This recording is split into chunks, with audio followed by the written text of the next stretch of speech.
Hey folks, it's Jeremy with Dragon's Breath Glassblowing. I wanted to take a moment to do a full and proper review of the Mini Dragon now that I have finished up with some days working with it. I do want to touch on a few things that I said in the first video about my first impressions, kind of go over those first, and then I'll give you kind of a rundown on how this treated me.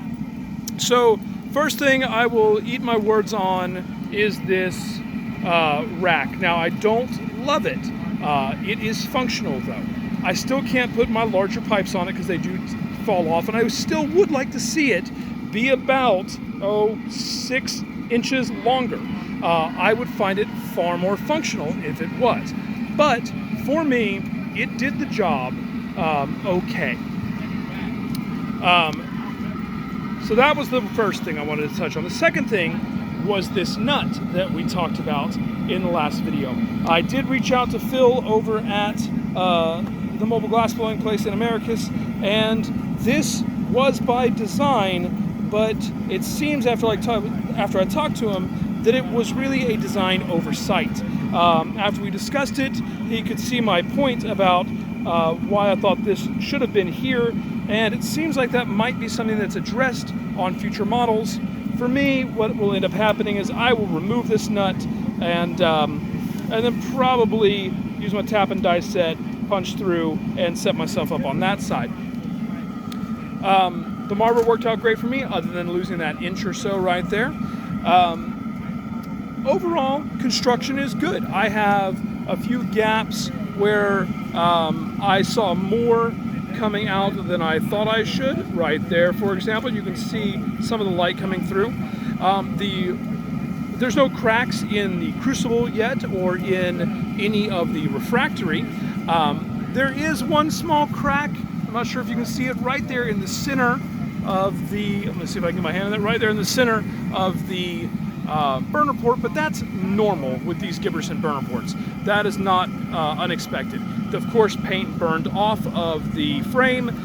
No paint is going to hold up to the temperatures we're dealing with here. And there is discoloration down along that steel, and that's primarily because of this gap right here. That gapping I could probably adjust by adjusting the door, but I like to have a little bit of gap anyway, because sometimes we get drips of glass coming out the gathering port. There is a gap over here I'm not happy with, and I really think that's just because these bolts may have worked themselves loose in transit, and I should probably look into that. I think I can just bolt that tighter and solve that problem. Now, you might have noticed that there's quite a bit of flames coming out here. I had this dialed down about as low as I could get it because I'm getting ready to shut down for the day. And I've been trying to bleed off some of the extra heat. And I had just dialed the air back a little too far. I wanted to cool it down slowly to avoid cracking. Now, one thing that would help with that is if this door would close further than this. Right now, this is set as close as it can go. If I open this any further, you see there is definitely a gap. And something about this gap also confuses me, and definitely not a choice I would have made. When you're working with a crescent door like this, you get the best use out of it if the counter edge here on your gathering port is round in the other direction. So basically you're making a hole or an oval instead of this sort of sharp-edged semicircle. When you have this cut-off edge here, you lose some workable space. Your piece is never gonna fit in that space properly. As the door opens, you've got this nice wide semicircle, but this is much taller, and so you can't fit a full-size piece in there. If you had this cut round, you could fit a lot larger piece in the opening without really sacrificing much heat. I would have liked to have seen that be a semicircle on this side, and what confuses me is it is curved over here. So it curves up into an arch and then drops straight on this wall. And I'm assuming they had a design reason to do that, but that is not something that that I like to see. I would have definitely put the curve in there, and in all of the furnaces I have built that use this door system, my gathering port is completely round except for right on the bottom edge where it's flat. So that's something I definitely would have liked to see done differently. The other thing is I want to be able to close this door all the way down. I understand why they've designed it not to. When you have a top fire furnace like this, which I have issues with in general, not just on these mini dragons, but top fire I'm not a fan of, for a couple reasons, and I can go over those. It was the only choice for this furnace because of the spot for the annealing tube. You can't have a side fire. There's no way for that to work here. So the top fire was the only choice here, and it was the right choice.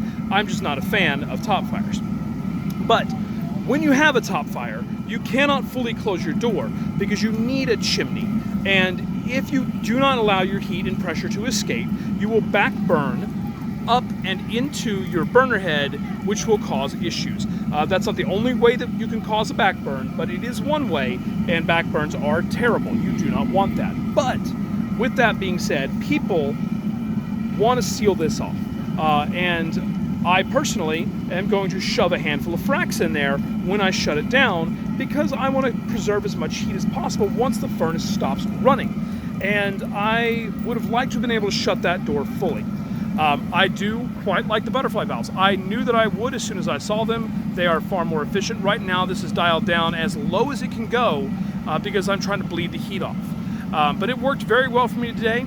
And as I suspected, adjusting this butterfly valve to adjust your airflow is the way you get reduction on this. You do not need a flue system for the squirrel cage here and the blower when you can just dial your air back. Oh, let's pull it back and show you. If we dial that back, you get a nice reduction in the furnace. So it is a really simple, easy, and elegant way to control that. And for a final note, fuel efficiency, I'm very happy with this. I turned this on at 7:15 in the morning. It's currently around 5 o'clock at night, and this is a 40-pound propane tank, and I'm down to about here. This tank cost me $16 to fill, so I'm effectively blowing glass for $16 a day plus raw materials. I'm fine with that.